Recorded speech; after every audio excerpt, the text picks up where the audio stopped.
Welcome to the third instalment of the Braidwood ride. This section I have passed through Tarago and I'm continuing east. I think the last landmark I passed would have been Lower Boro Road, and I'm still heading east towards the Kings Highway intersection, and then I will take a left turn and onto the Kings Highway towards Braidwood. So that's the location of where I am at the moment and where the ride is taking us this time. And you can see again the state of the road here. It's a bit of a mixed bag, some parts of it are good, some parts are not so good. Here the tree line is quite close to the edges of the road, and I've spoken about that in some of my previous videos, in the sense that it gives you a feeling of, or it gives me anyway, a feeling of being a bit closed in, not claustrophobic, but a sense that the trees are sort of closer to the road. It doesn't feel as open and as spacious as when they're further set back from the road. Alright, so that's the orienting each viewer to where we're up to and where we're going, or where I'm up to, where I'm going. I couldn't think of anything particular to talk about last time, but this time I've decided I would talk a little bit about the idea of celebrities, and that has absolutely nothing to do with motorcycling. I'm aware of that, but it has to do with the situation we're in at the moment. Celebrities come in, I guess, two varieties. There are the experts on things who have become celebrities, and I'll explain what I mean by that in a moment. And then there are the celebrities who don't do anything much, but they're either entertainers, or they cook, or they paint, or they draw, or they renovate houses, and suddenly they become experts on things. And I see that there is a bit of a problem with that situation. But so let's me explain what I mean by the celebrity expert who has become a celebrity. If you think of people like Dr. Carl Kruszenitsky, I think is how you pronounce his surname, Brian Cox, Neil deGrasse Tyson, Stephen Hawking, for example. These are men who are, and there are women, of course, they're just men's names that I've come to, but there are many women, of course, who are also considered to be the best or amongst the top people in their field, whatever their field of expertise is. Now, in the case of Dr. Carl, for example, he's a medical doctor, but he considers himself to be a science communicator, I think, and his aim is to try and make science understandable by everyday people, to demystify it, to make it interesting and understandable by everyday people. Brian Cox is an astrophysicist. I think sees himself a little bit that way as well. He's made a few programs that I've seen on the ABC and clips I've seen on YouTube and places like that, where he tries to explain scientific concepts in ways that ordinary non-scientific people can understand, but also to make science interesting and understandable by everyday people. The other two people that I mentioned, I guess they try to do similar things. So they are people who are experts in their field, who by virtue of being able to do their job and do it well have become celebrities. In other words, they're on TV a lot, they're quoted in newspapers, they're on radio, they're in magazines, all those sort of places, explaining their theories and trying to explain science to people. And they are the kind of people that are the go-to person when you want someone who can appear on TV, that can handle media and can explain something complex in a way that the viewers can understand. Then there are the people who are actors, musicians, writers, cooks, accountants, bakers, butchers, candlestick makers, you name them, who have jobs on television doing whatever it is they do, cook, paint, renovate, make candles, bake, whatever it is they do, who by virtue of that position become celebrities, and people follow them, and people take notice of their opinions and what they're doing and what they say and what they think and so on. And then those people are looked upon as experts in fields outside of the area for which they are qualified. In other words, if you're a cook or a chef, you're qualified to talk about food. You may be even qualified to talk about nutrition. Whether you're qualified to talk about medicine, physics, chemistry, things like that is not debatable unless you have disclosed a qualification in those areas, you don't have any expertise in those areas. And when you say things, if you have people who follow you and take interest in you, and those people accept your utterances as being fact and being science and being things that people understand, then you are creating a potentially dangerous situation. Now, I guess the question is, well, who's to blame for all this, or is anyone to blame for it? Well, I suppose we the viewers are, or we the celebrity fans are, we the fans are. I recall once Bob Dylan once saying, just because you like my music doesn't mean I owe you anything. I play music, you like it, you buy it, and that's our transaction. Other than that, we don't owe each other anything. You can like it or not like it. You don't own my life. You don't get to tell me how to be and what to do and whatever, and I don't get to interfere in your life and tell you how to be and what to do either. That seems like a reasonable transaction.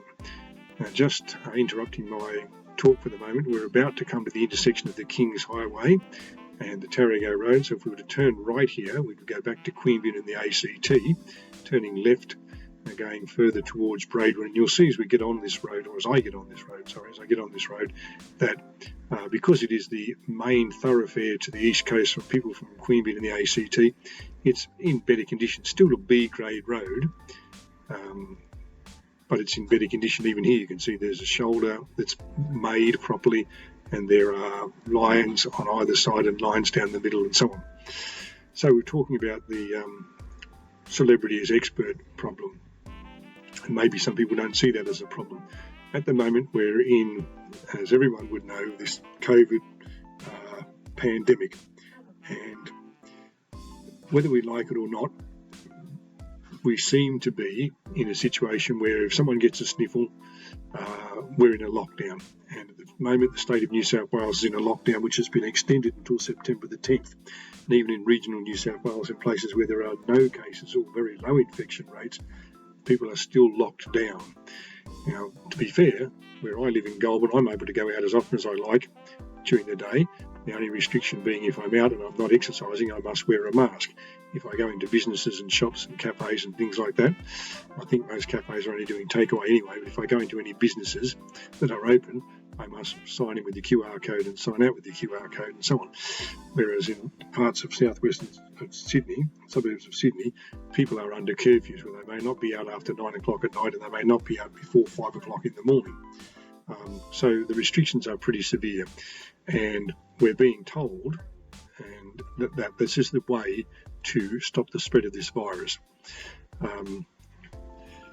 We're being told the other way to stop the spread of this virus is for as many people as possible to be vaccinated as soon as possible. Now, if you think about things like this, we don't have smallpox any longer in the world. We don't have childhood diseases like polio, diphtheria, whooping cough, measles, mumps or rubella because we have vaccines and those vaccines work.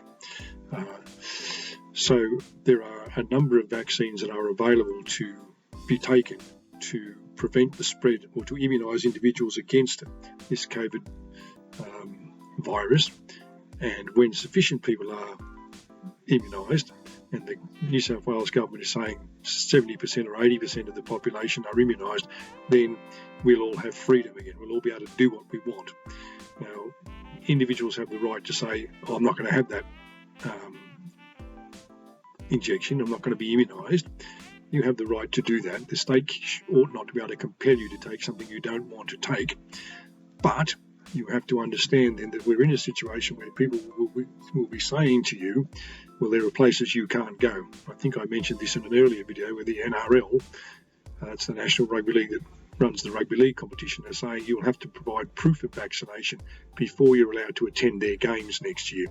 Now, what's this got to do with celebrities who are experts is that if you're a cook or a chef or you renovate houses or you paint or you write books or you're a musician or whatever it is that you are, you're entitled to hold an opinion about anything at all, just like any other human being, including me, is entitled to hold an opinion.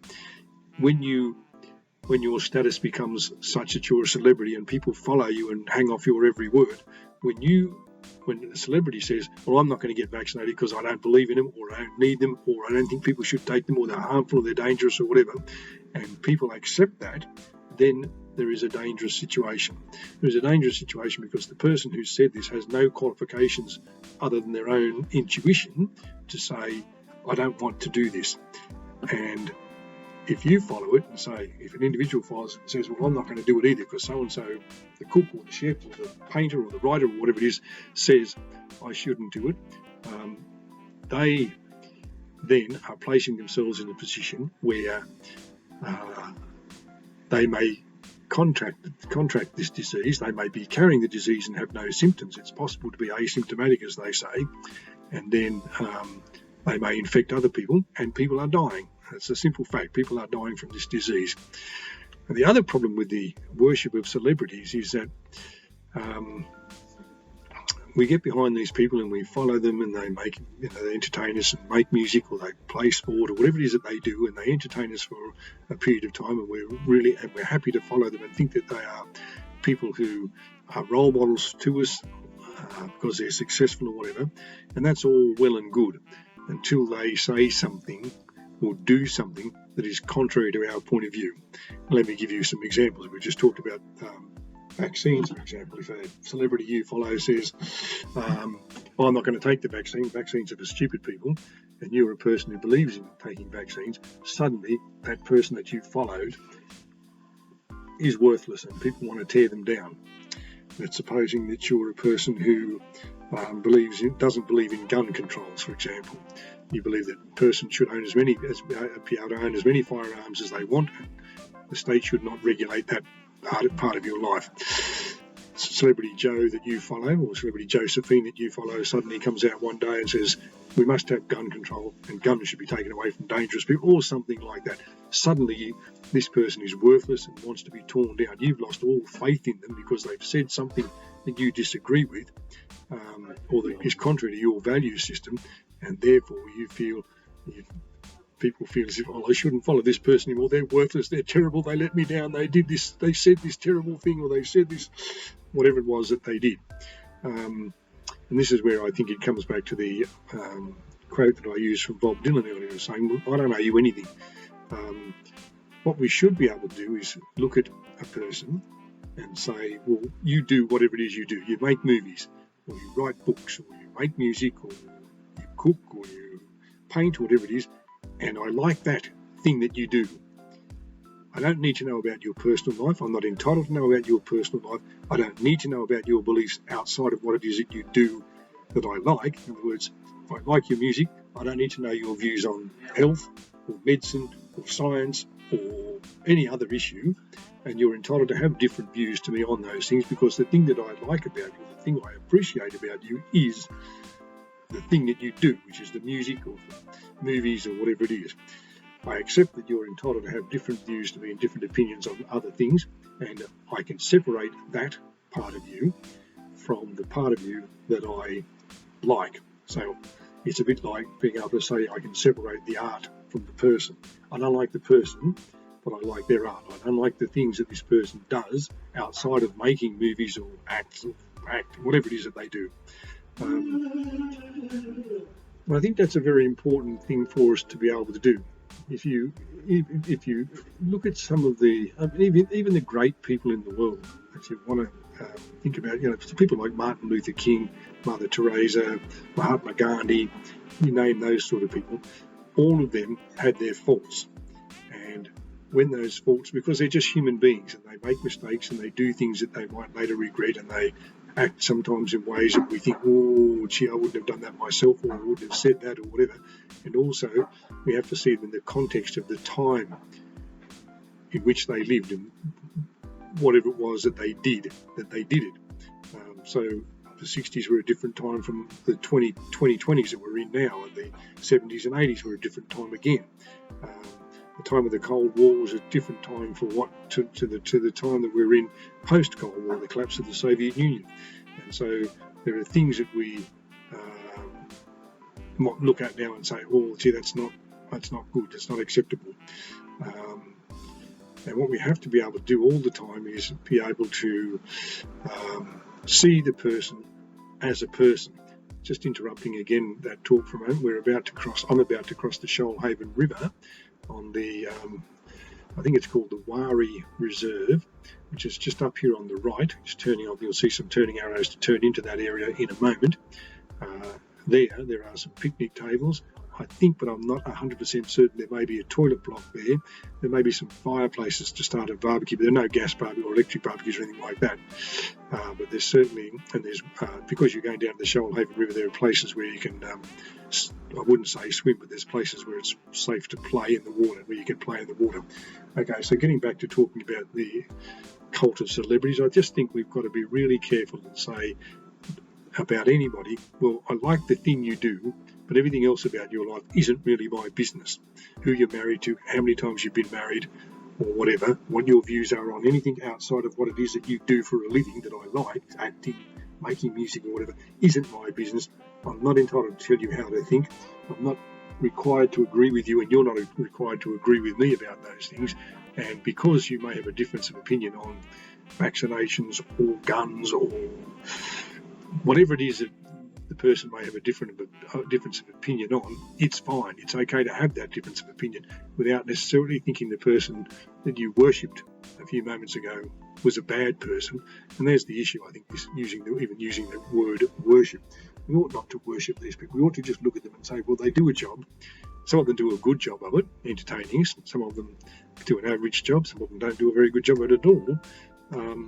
But just see what they do in perspective and say, okay, your job is to entertain me. You make a movie and your job is to entertain me, and that's all you do. You aren't there to tell me what to think about anything else, who I should vote for, what policies I should believe in, whether I should believe in climate change or not, whether I should get an electric car or not get an electric car, whether I should get vaccinated or not get vaccinated. Your job as the movie maker or the music maker or the writer or the cook or whatever it is that you do isn't to tell me what to do about those things, and I'm not required to listen to you and take on your advice unless you have disclosed to me some sort of expertise that gives you capacity to talk about in a knowledgeable way whatever it is you're talking about. All right, well, that's probably enough talking about celebrities and so on, and I'm about to come to the end of this clip. We're still not in Braidwood, but we're on the King's Highway, and so I'll say goodbye for